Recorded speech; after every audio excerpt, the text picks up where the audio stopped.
Hello and welcome to the Video Gaming Podcast. My name is Ben, and joining with me again this week is my good friend Wes. How are you, Wes?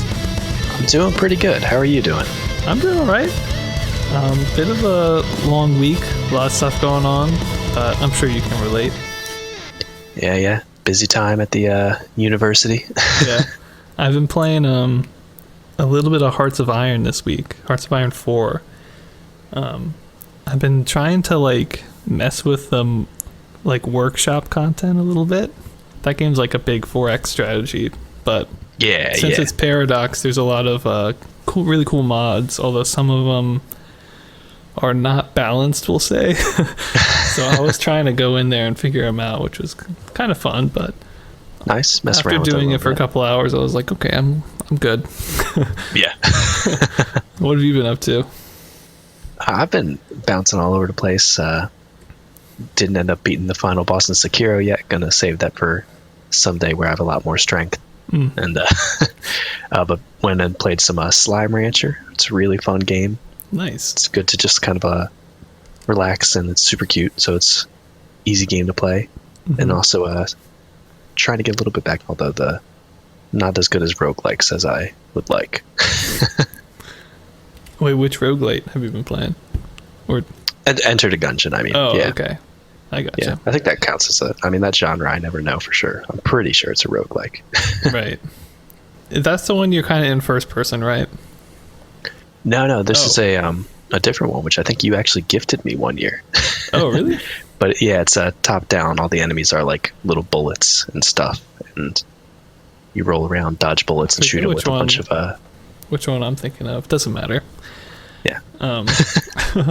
So, welcome back to the History Gaming Podcast. Hopefully, everyone listening has listened to the first episode, because we're going to continue right along in our timeline. Starting in 1959 today, and we're going to go all the way to 68. But before we do that, every episode I want to have a sort of special topic that we talk about at the beginning. Maybe something related to hardware or a certain gaming company, or anything we think might be fun. But this week I wanted to go through the history outside of video gaming for the 50s and 60s, since we're going to cover, between the first episode and this episode, basically the entire 1950s to 1970 almost. And I think in the first episode it was apparent that we probably didn't know our history outside of gaming that much during that time period. So I thought I kind of wrote down a couple things that happened almost every year, and I kind of want to share them with you guys, so you kind of know, okay, our first game that we kind of talked about came out in 1947. And that was the cathode ray tube amusement device, which was just a patent. But that was also the first year that Jackie Robinson joined the Dodgers as the first African American to play baseball. So, I know, hopefully that kind of makes it feel like that was a really long time ago. Yeah. It gives a lot of context to when the things that we're talking about happened in terms of other events that you might recognize. Right. So in 1951, which was the year Nimrod came out that you did, Wes, I Love Lucy premiered on CBS in 1951. And how was anybody going to be playing Nimrod when there was I Love Lucy on TV? That's a good point. I don't know if Nimrod would hold up. In 1952, Queen Elizabeth became queen. And she's still going. So it kind of puts in perspective how old she is, I think. Yeah. She's probably got a Nimrod sitting with her in Buckingham Palace. Yeah. Playing it on her off hours. I don't know, but wasn't Nimrod... Do you remember where Nimrod was developed? I feel like it was in Jeez. I want to say maybe. Chicago. Oh, well. Actually, didn't we... we're going to cover another version of Nimrod that was developed in Poland today. That's what I'm confusing. Anyway, that was... So 1952, Queen Elizabeth. 1953, the double helix DNA model was first revealed, and the first polio vaccine was released or created. So polio, 1953. Wow. That is before Tennis for Two by 5 years. And then the next big technological breakthrough after that was Tennis for Two. Yeah. Well, not really, because 1957, 1 year before Tennis for Two, Sputnik 1 was released or launched. Oh, wow. Okay. Yeah. That's pretty interesting.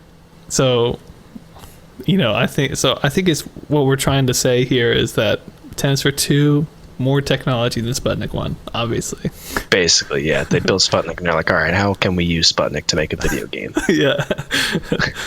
And thus Tennis for Two was born. Yeah. 1959, so 1 year after Tennis for Two, Alaska and Hawaii are admitted as the 49th and 50th states. So every game we talked about from last episode was released in the USA that only had 48 states. That puts it in, that's a weird thing to think about. I know. Let's go into the 60s. So we're going to be talking about the 60s today, but just to kind of put it into perspective of what's been going on as we talk through these games. 1960, JFK gets elected, and we also send troops to Vietnam in 1960. 62, Spider-Man makes his first debut, an Amazing Fantasy number 15 comic. So nice. All the games we played from the last episode before Spider-Man. 63 was Martin Luther King Jr.'s I Have a Dream speech. Also the same year that the first episode of Doctor Who was released, which I thought you might enjoy. Yeah. Oh, that's insane. I know. 66, the first episode of Star Trek airs, which actually will be related because there's going to be an early Star Trek video game that we're going to cover. When will that be? In 71. It's in our next episode, in 71. Yeah. So, 5 years later. Yeah, it really kind of shows how big of an impact it had. Yeah. I mean, right 5 years is a relatively quick turnaround, yeah. Yeah. The first Super Bowl was in 67. So again, Birding the Brain came out 17 years before the first Super Bowl. And I'm pretty sure the first Super Bowl, they were playing football that's not like football today. Yeah, I don't know if they're at the leather helmets level or not. I think they were. at the leather. That's insane. Yeah. And then 69, which we end our podcast gaming today in 68. So 1 year later, Apollo 11 lands on the moon. Neil Armstrong and Buzz Aldrin walk out. So this is crazy. I know. It's crazy to think all these things that, in the history of video gaming are significant, but they're happening alongside all these crazy world events that are incredibly significant too. I know, and I also kind of want to think about Tennis for Two, the technology in advance in computer for games like that. I have to imagine influenced, creating computers that were able to land us on the moon almost a decade later, over a decade later. So, yeah, you think they'd figure it at some point. And I know one of the games that I'm going to talk about today is, and I feel like a lot of these are kind of developed by computer engineers as side projects too. So it's, they were all working on all this stuff at the same time and probably could use stuff that they were working on for the game to whatever else they were working on too. Yeah, for sure. And I think we're going to talk about some of those things today. So when we come back, we're going to get into the timeline. Stay with us. We'll see you guys in a bit.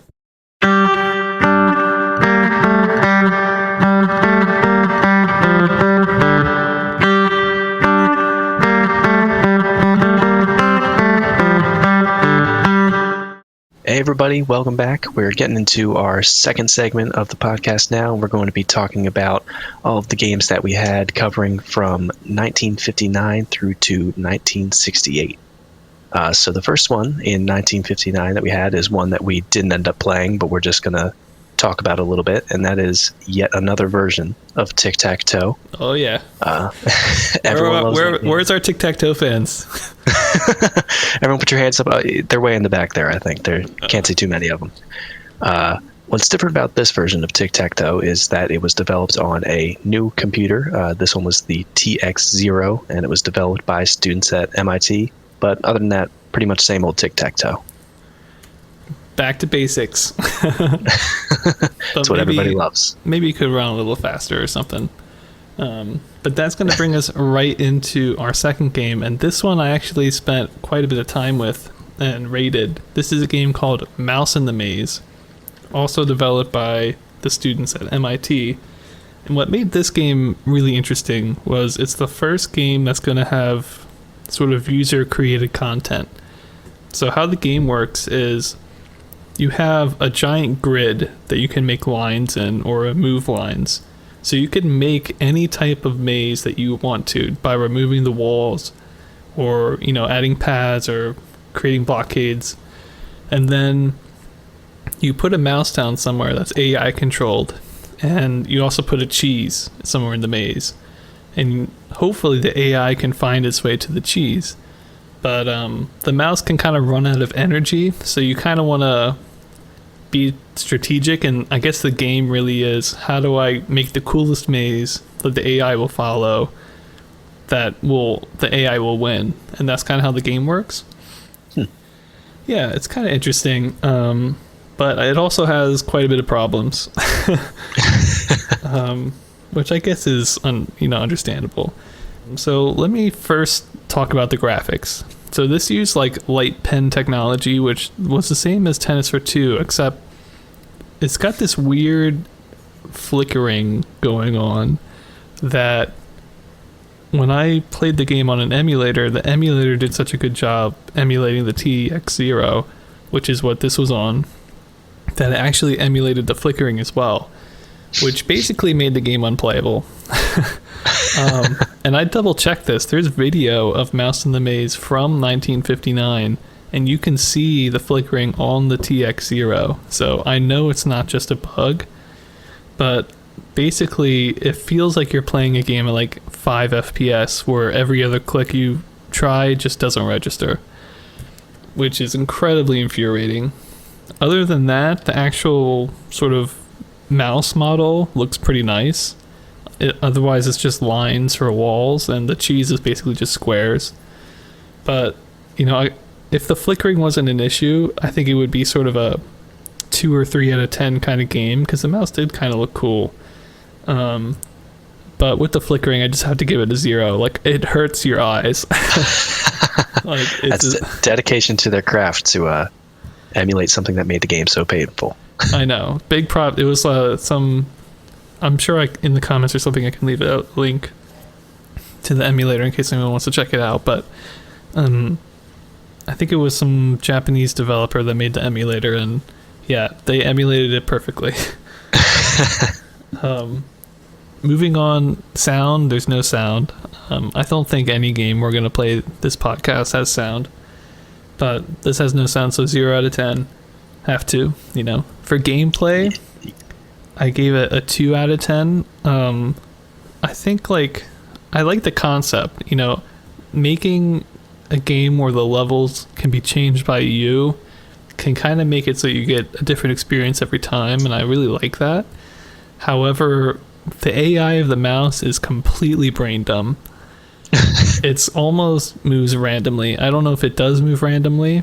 Maybe this got some sort of formula it follows, but it really felt like the mouse would just hit a wall and then headbutt the wall 7 times before doing something. And this is taking energy from the mouse. So if the mouse runs out of energy, you lose the game.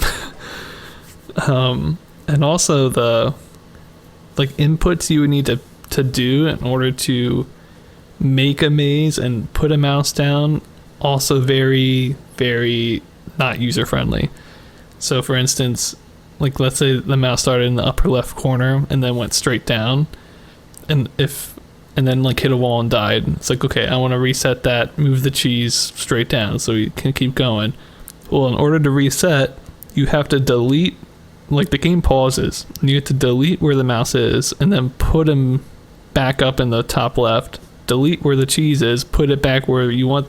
It's there's no reset button, it's all by hand.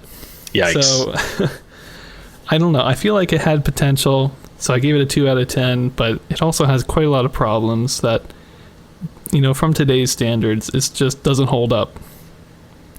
And finally, for relevance, I gave it a 6 out of 10. I think it is more relevant than the average game for sure, because it did, it was the first game of its kind to have that user-driven element to it.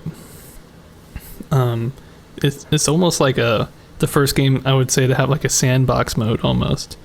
You can kind of do whatever you want, and you can put in, I think, up to 3 or 4 cheeses, so you can kind of really do some crazy stuff if you want to. And I think that did in some way influence the games to come in terms of that sandbox or creative element. So I gave it a 6 out of 10. I don't think it should be any more than that, because I don't think the game itself was very influential, but the ideas behind it are certainly ones that I think will live on. So Mouse in the Maze, 1959 that came out. Wow. Yeah, to think about the idea of the user really, I guess the game is you putting the walls, but like you were saying, like the fact the user gets input in that game seems pretty cool to have that all the way back in 1959. Yeah, it's definitely unlike anything else that we've played so far, which for the most part, other than like checkers, chess, for the most part, all the other games are pretty one-dimensional, but this game can really, there's like millions of different combinations you could put to generate different mazes, which I think is very interesting. Yeah. All right, you want to continue us on here, Wes? Yeah, absolutely. So the next one, another one that we didn't play this time around, was BBC Vic the Baseball Demonstrator, and that came along in 1961. It was mostly a text-based game where you would pick a roster to play a game of baseball, and then the game would be simulated after you picked that roster versus whatever the computer roster was.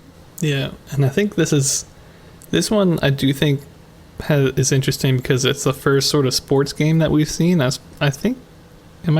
guess pool, but the first real sort of... We did have tennis for 2 in there, but this takes it to a different... It's a different side of that. A different side of the sports game. Yeah. But we will see sports management game, though. Yeah, we will see a lot of sports games come up. And since this was the first one, especially in baseball, which is going to become very popular later, definitely worth at least giving an honorable mention to. Yeah, absolutely. And the next one that we have come along in 1962 is Marienbad, which I think I'm saying correctly. And it's basically a Polish version of NIM, because people could not get enough of NIM. Yeah.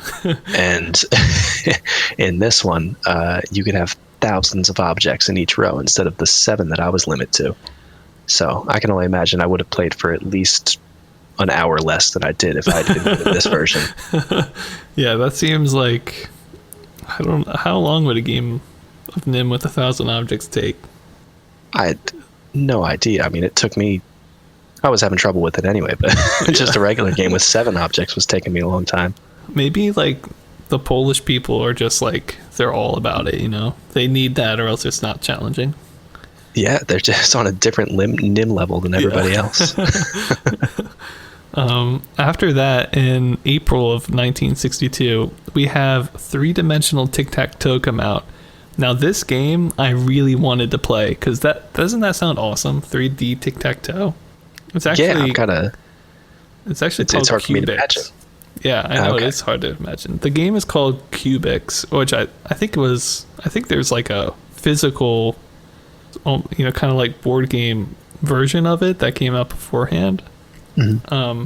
But I couldn't find an emulated version of this. We will play this game later. It comes out on some Atari system, I forget. But so I do plan on reviewing it eventually.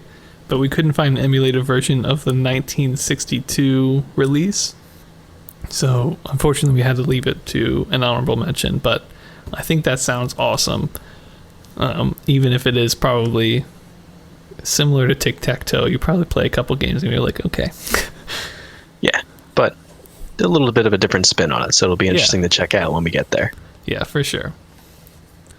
And so next up, we have the first game that we have an emulator for that I got to play, and that was Spacewar with an exclamation point. So you have to say it like that. Yeah. That came around in September 24th of 1962, and it really had a lot of notable things that kind of set it apart from a lot of the other stuff going on and inspired a lot of stuff.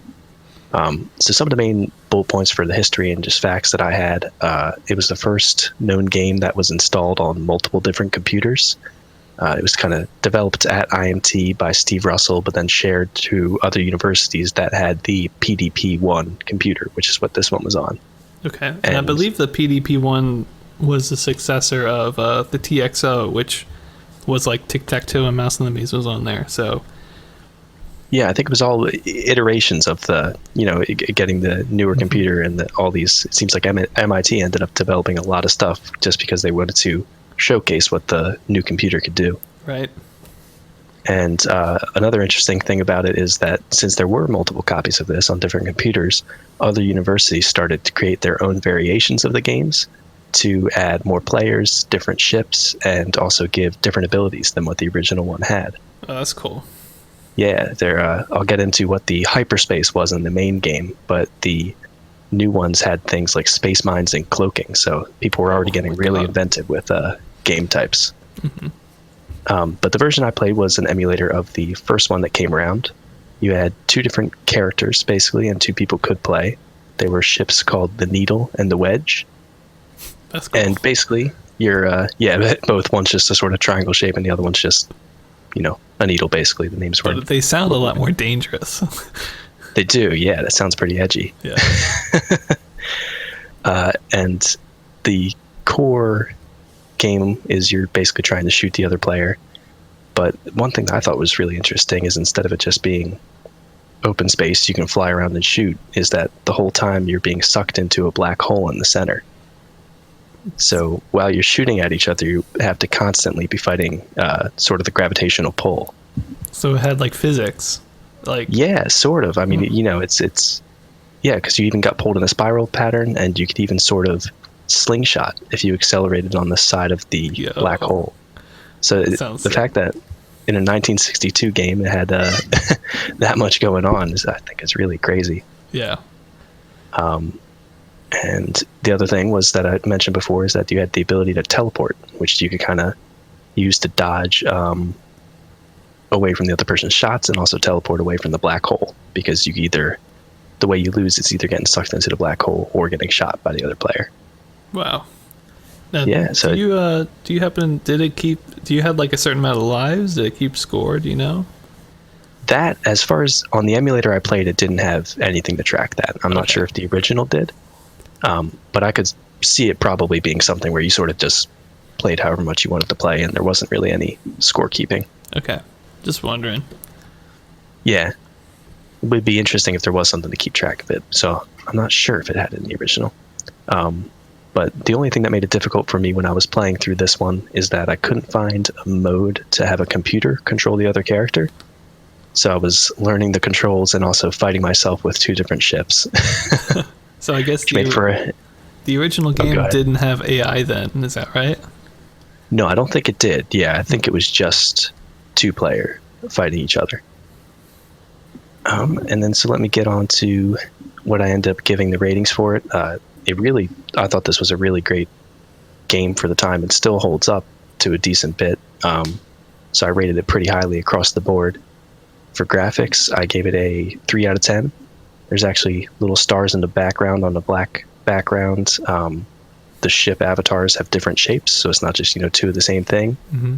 And there was even sort of like a flickering light effect, like it was just like white lines coming out of the black hole in the center. Cool. For sound, gave it a 0 out of 10. No sound. What are you going to do? Yeah. And gameplay, I gave it a 3 out of 10. That on keyboards, the controls were a little bit difficult to learn. I'm not sure how it would have been on the original version.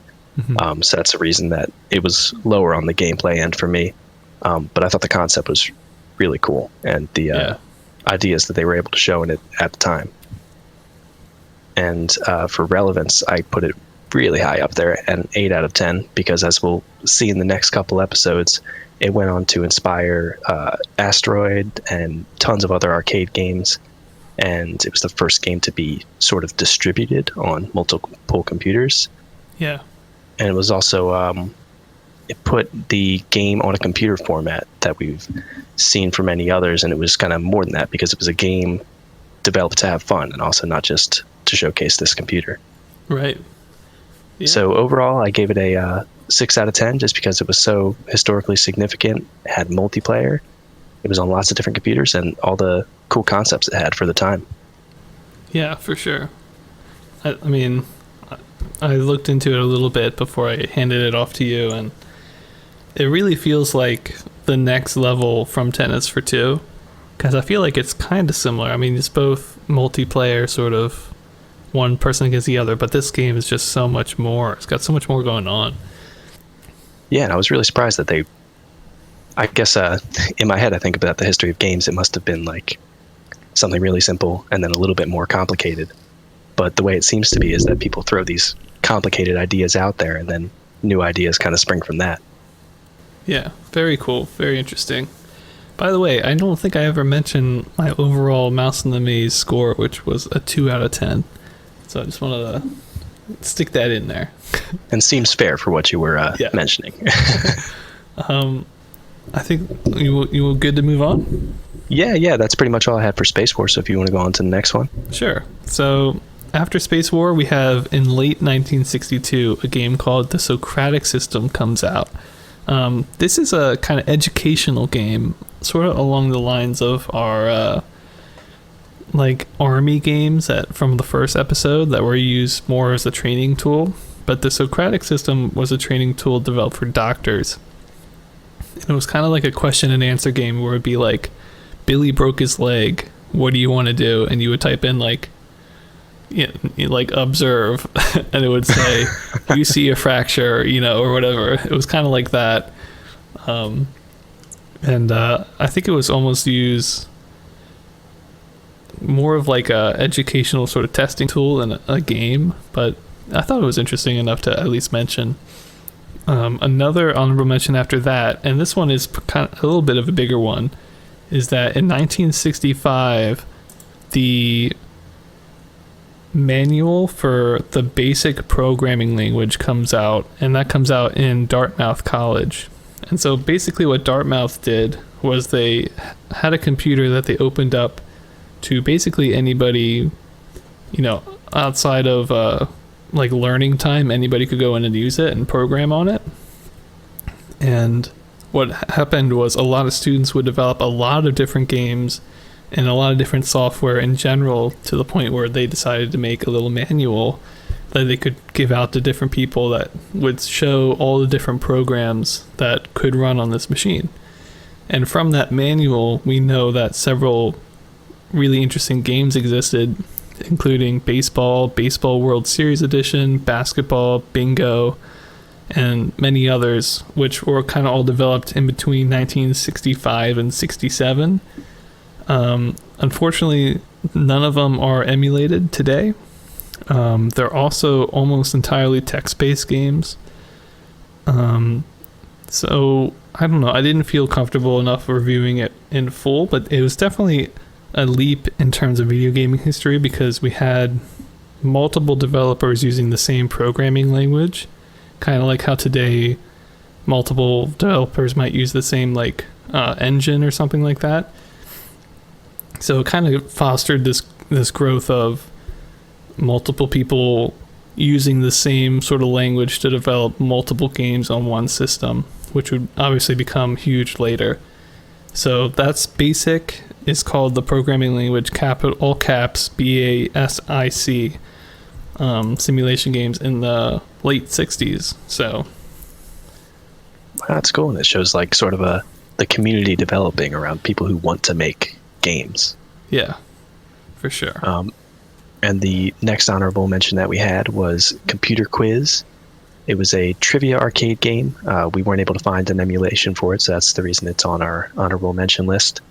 And it was the first game that was made by Nutting Associates in 1967. And they're the company that would go on to form Atari and release Pong. Pretty important people there. Yeah, definitely going to be seeing more of them, I'm sure. Yeah. So that leads me into my next game I've reviewed in full, called, oh God, I'm going to mess up this name tons of times, but I'm going to say Hamurabi. Hamurabi, I would say, Hamurabi? But probably either way. Yeah. Okay. This came out in 1968 and is a text-based resource management game. The first text-based game that I've had the privilege of reviewing. And oh my God, this game has caused me nightmares. So basically how this game works is you have to play through 10 different years as a ruler of this village. And you start out with like 100 people in the village, like 1,000 wheat, and like 100 acres of land. And every year you can pick how much wheat to feed people, how much land you want to buy, and how much wheat you want to plant. And yeah, the game's very complicated, very confusing. In fact, it's so confusing, and by the way, it's all text-based, so it's so confusing that I had to use a calculator to get this working, because, like, it would be like, do you want to purchase an acre of land that costs 80 bushels of wheat, and you've got 1,000, so you're like, okay, I'm going to purchase 50, like, I had to multiply 50 by 8 or whatever, and I'm like, oh my gosh, this is too much. And this is the whole game. There's nothing else. It's just this sort of resource management number sort of simulator. It's weird. What I did, I played through the game twice. The first time, I didn't really know what I was doing. I kept getting every year, depending on how much wheat you plant, it says like you had a good harvest year. You got 5 bushels of wheat for every one that you planted. But then you could also have, like, you had a famine, you only got 1 bushel of wheat for every 5 that you planted. And years like that just completely wreck your strategy. So the first time I played it, actually, I had like a couple early famines for one reason or another.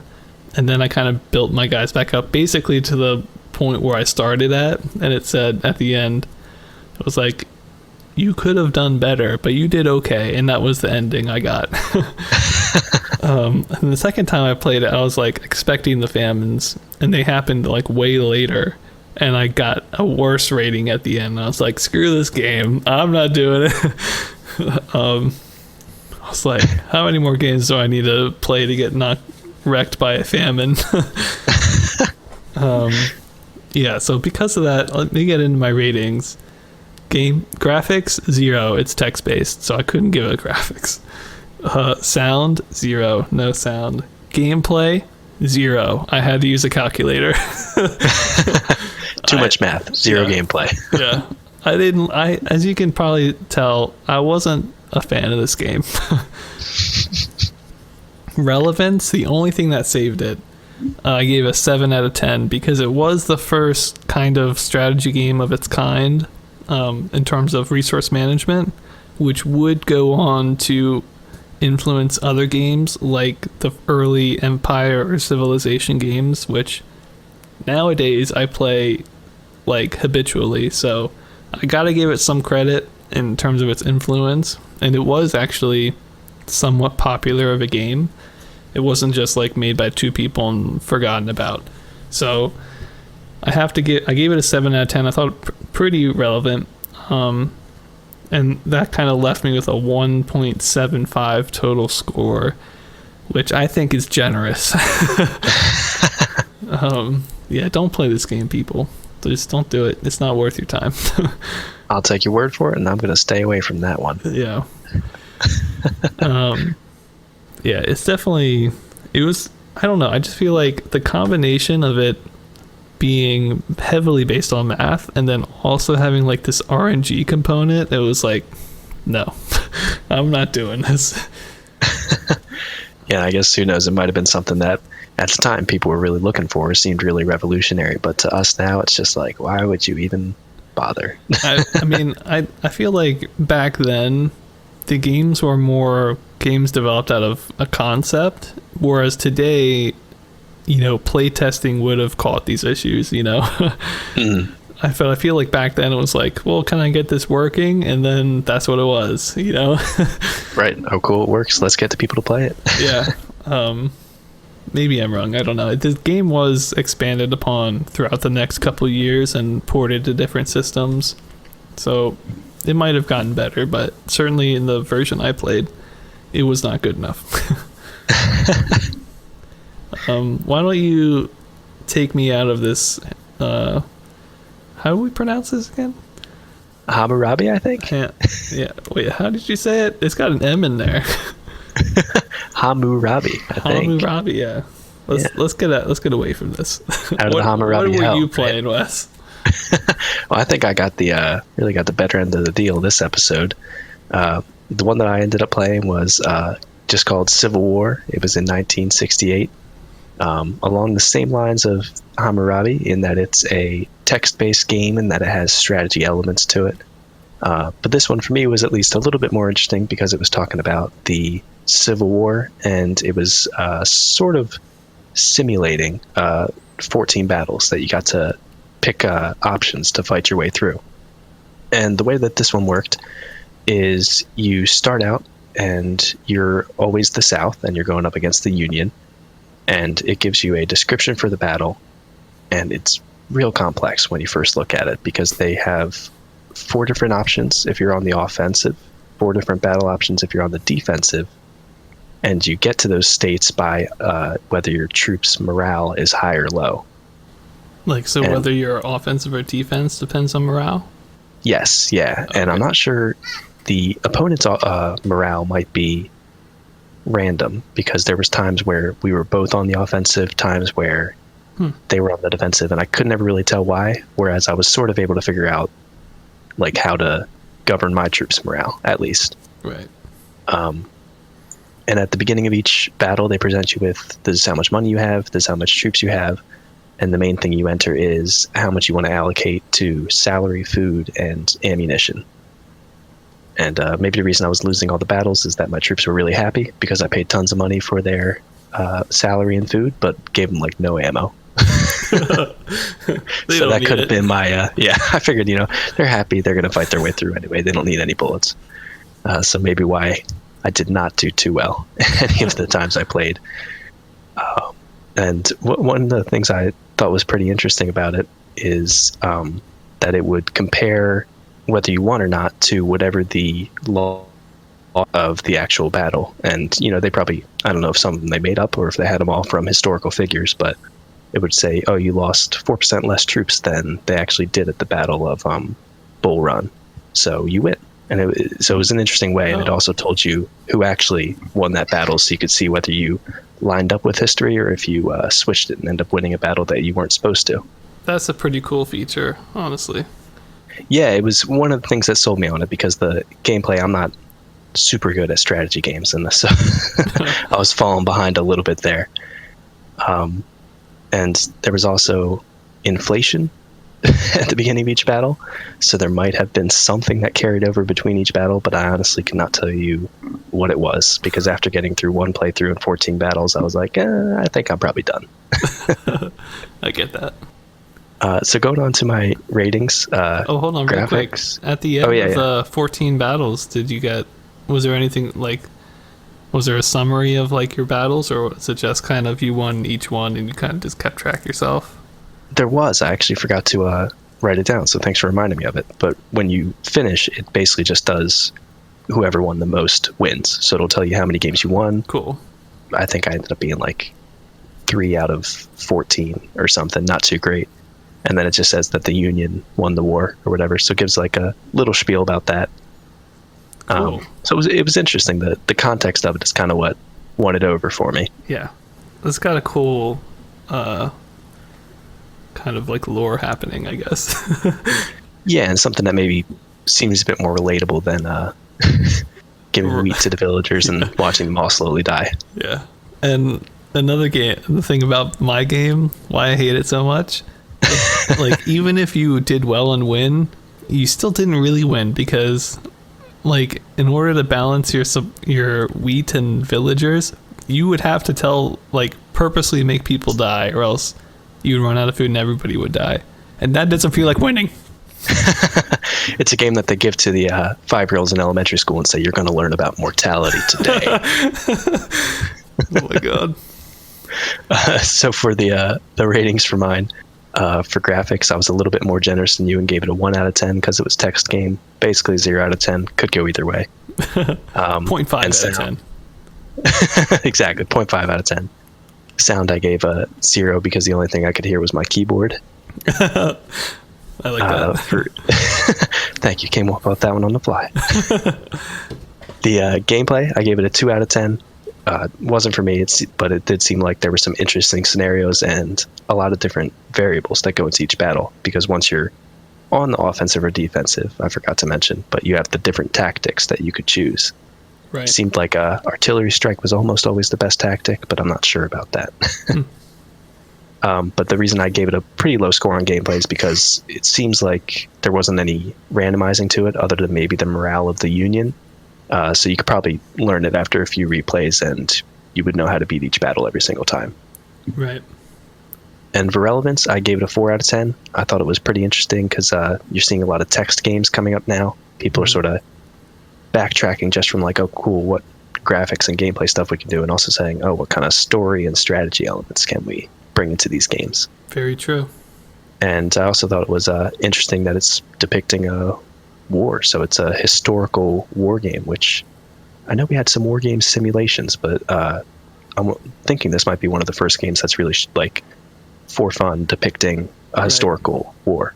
And those other ones weren't for the public either. You know, like this one, I believe, was for the public. So yeah, as far as I know, anyone could play it. Yeah. So overall, I gave it a 2 out of 10. Wasn't particularly fun for me, but I appreciated all the different strategies, and I'm sure it was exciting for people at the time to say, oh, cool, let's see if we can beat the Union or win this battle when they weren't supposed to, or everything else like that. It sounds a lot better than my game, Wes. I'll tell you that much. Yeah, I was playing through these. I'm like, man, I got some good games this week, and little did I know how horrible yours were. I know. Well, I feel like Mouse in the Maze could have been good, but it just... True. I feel like if you are listening to this podcast and you want to play Mouse in the Maze, I think there are Flash game versions of it that don't have that issue, and it's like a fine game, you know, but I have to rate it based on what it was and not what it has become, so it's unfortunate. Don't play the TXO emulator unless you want to have a seizure. Unless you're a glutton for punishment. Yeah. Jeez. So I think with that, that's going to wrap it up for today. Thank you for joining us. We went through 11 games today and went from years 1959 to 1968. 9 years of gaming. Blazing through the years, man. No, don't worry. It's going to slow down. The next episode is going to take us up until 72, and from there, it's going to slow down like hardcore because gaming's going to explode. So we still have like 1963, 64, no games came out. So we're not going to have years like those again. So I hope you guys are ready to take it further. Thank you for listening. By the time this podcast comes out, we will have a website out that kind of lists the games in a historical context if you want to read and learn more, or get links to the emulators that we use to play the games. We will also have a Twitter out, so please ask questions. Send us in anything you might have. Did we miss something? We didn't. Don't tell me we did. By the way, I already have a rec on the website, Wes. I think Nimrod came chess came after Nimrod. I don't know. Well, I'm digging my grave here. We'll see you guys have a good track on the record next so one. far. Yeah. All right. See you guys later. Have a good one. Bye.